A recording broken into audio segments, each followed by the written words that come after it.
dos Apóstolos, hoje é o capítulo 16. E eu peço a você, se inscreva lá no meu canal no YouTube. Ajude a divulgar a palavra de Deus e compartilhe ao máximo que você puder este vídeo. Que mais pessoas possam ser alcançadas pela palavra de Deus.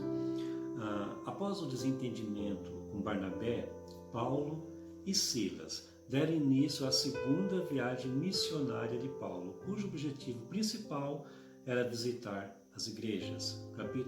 Versículo 1 nos diz: chegou também a Derbe e a Listra. Havia ali um discípulo chamado Timóteo, filho de uma judia crente, mas de pai grego. E aí no versículo 2 ele diz: dele davam bom testemunho os irmãos em Listra e Icônio. Então Paulo levou Timóteo em sua companhia. Como é saudável estar atento à direção do Espírito Santo. Isso era algo que Paulo não dispensava. Durante a noite ele teve uma visão que o direcionava para pregar o Evangelho na Macedônia. É bom lembrar que Paulo havia tentado ir para Bitínia, mas o mesmo Espírito Santo impediu. Você vê isso no versículo 6 e 7. Agora o versículo 9 diz assim: à noite sobreveio a Paulo uma visão, na qual um varão macedônio estava em pé e lhe rogava, dizendo: passa a Macedônia e ajuda-nos. Já na Macedônia, enquanto procurava um lugar para orar, Paulo chegou às margens de um rio. Lá um grupo de mulheres parou para ouvir as boas novas do Evangelho de Jesus Cristo. Uma delas, Lídia, importante vendedora de púrpura de Tiatira, creu na mensagem. Verso 14 diz assim: certa mulher chamada Lídia, da cidade de Tiatira, vendedora de púrpura, temente a Deus, nos escutava. O Senhor lhe abriu o coração para atender às coisas que Paulo dizia. A fé dela imediatamente contagiou toda a sua casa e todos foram batizados. Lídia ficou tão feliz com a presença de Jesus em sua vida que suplicou aos apóstolos que ficassem um tempo em sua casa. Diz assim o versículo 15: depois de ser batizada, ela e toda a sua casa nos rogou, dizendo: se julgais que eu sou fiel ao Senhor, entrai na minha casa e aí ficai. E nos constrangeu a isso.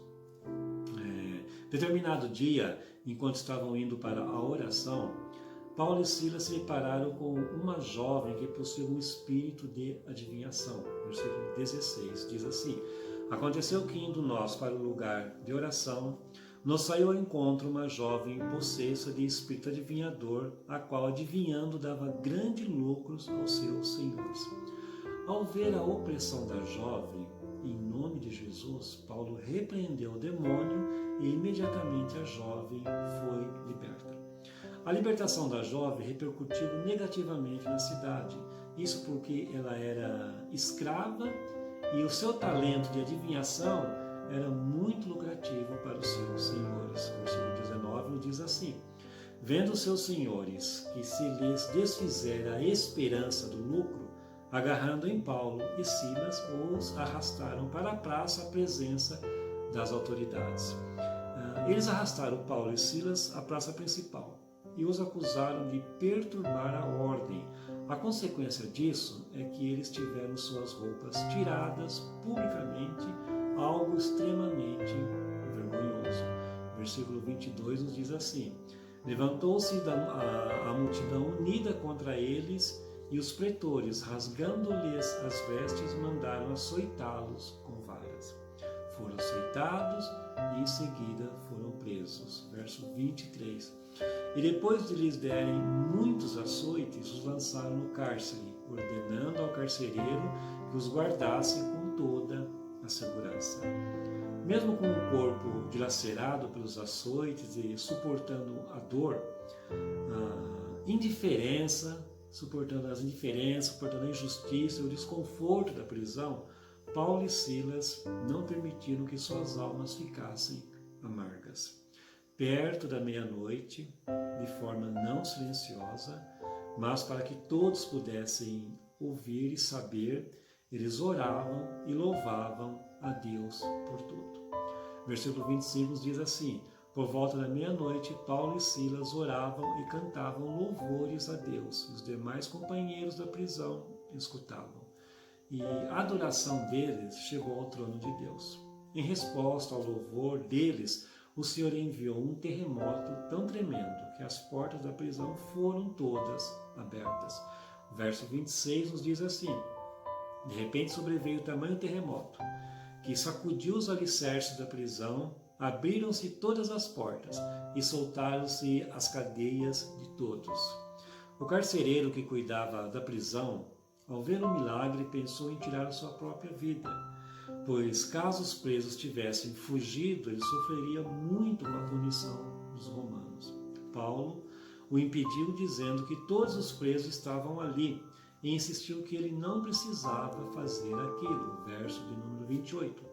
Mas Paulo bradou em alta voz: não te faças mal nenhum, que todos aqui estamos. Ainda em choque, o carcereiro, impactado pelo poder de Deus, perguntou aos apóstolos.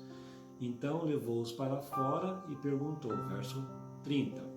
Depois, trazendo-os para fora, disse: Senhores, que devo fazer para que seja salvo? E eles responderam, verso 31.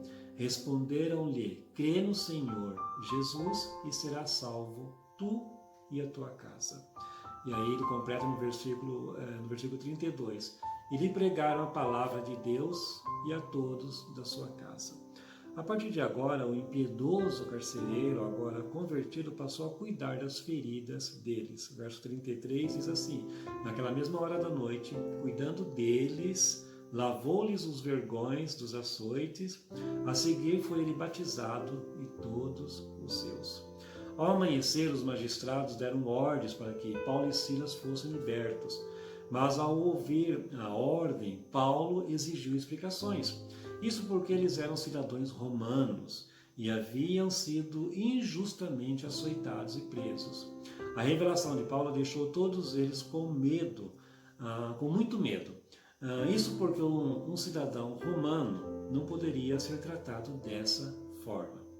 O verso 37 nos diz: Paulo, porém, lhes replicou: sem ter havido processo formal contra nós, nos açoitaram publicamente e nos recolheram ao cárcere, sendo nós cidadãos romanos. Querem agora as ocultas lançar-nos fora? Não será assim, pelo contrário. Venham eles e pessoalmente nos ponham em liberdade. A liderança da prisão veio até eles para se desculparem por tudo e suplicaram que eles seguissem o seu caminho. Então, verso 39, então foram ter com eles e lhe pediram desculpas, e relaxando-lhes a prisão, rogaram que se retirassem da cidade. A partir dali, Paulo e Silas foram até a casa de Lídia, mais uma vez.